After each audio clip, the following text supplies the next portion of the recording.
Hey guys, how's it going today? It's really good to see everybody here. I truly appreciate you for your presence and for taking the time to have such an important conversation with me today.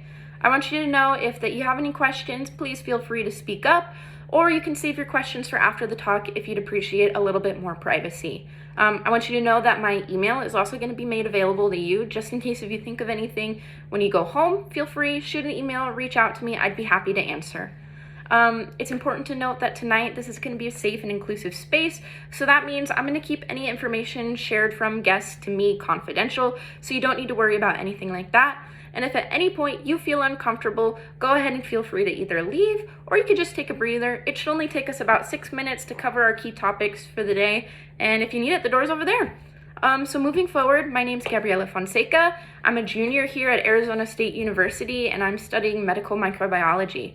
I'm also currently looking to add a minor in global health as well. I have been interested in health for almost as long as I can remember. In high school, I actually interned at University of Arizona. I was in one of their labs studying the vitamin D receptor and its association with various human medical conditions. I took Mike 314 last semester with Dr. Salomon, and quickly, within about a week, it became one of my favorite classes that I'd ever taken. I was able to learn about the inner workings of HIV's infection of cells, its transmission, and its social history as well. And this semester, I'm taking another class learning about HIV prevention from Dr. Salomon and Dr. Jacobs as well. With all that being said, we're going to go ahead and move into our content for the day. I want you to know there is no cure for HIV, but it is 100% preventable. But before we can go over these prevention strategies, we first need to understand in what ways HIV can be transmitted. So to keep it easy, transmission occurs when certain fluids enter our body through a specific route. And just to make it even easier today, the best way we're going to remember them is through our fluids and doors method. So, does anybody have any idea on what fluids would facilitate an HIV infection? Yeah, perfect. I heard blood. What else? Yeah, vaginal secretions as well. Perfect. Those are absolutely correct. In fact, there are 5 fluids that can transmit HIV, and these are going to include blood, vaginal secretions, semen, pre-ejaculate, and breast milk. And I think it's also important for us to note that pre-ejaculate is the fluid secreted from the tip of the penis prior to ejaculation. And this is actually an example of why what we know as the pull-out method is ineffective relating to HIV, STIs, or even pregnancy. Okay, back to our topic. Now that we know our 5 fluids, we're going to need our 4 doors, because for there to be a risk of transmission, you're going to need both of the fluids and the doors to be present together. So, does anybody have any idea about our 4 doors? Yeah, perfect. I heard an open wound. What else? Yes, the anus is one as well. That's perfect, guys. Okay, so our 4 doors are going to include open wounds, the anus, tip of the penis, and vagina. So, since we know our 5 fluids and our 4 doors, we're going to go over some scenarios where transmission is possible. This is going to include unprotected sex, blood-to-blood contact, or mother-to-child transmission. And these are the only 3 ways in which HIV is transmitted. So just to reiterate that one more time, we're going to have 5 fluids, 4 doors, and 3 methods of transmission.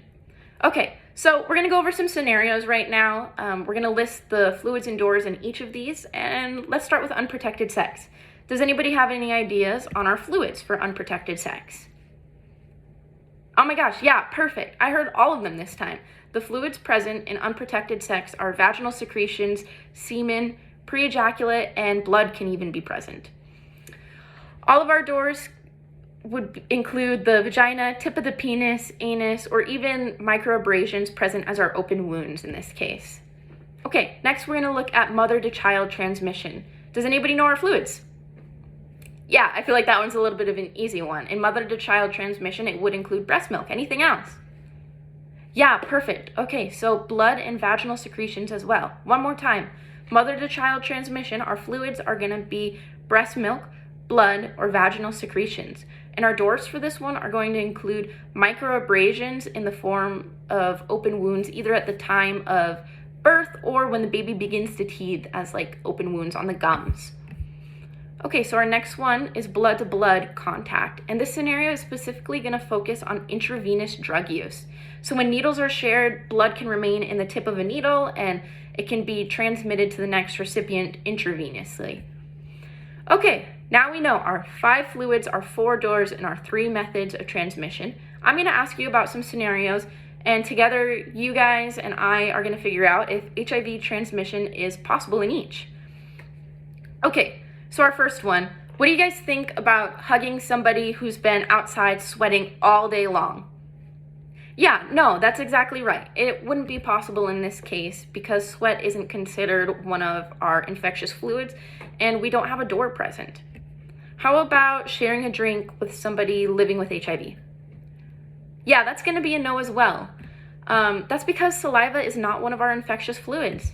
All right, last one, guys. What do you think about having sex without a condom? Yeah, perfect. In this case, our fluids and our doors are both present, so there is risk of transmission.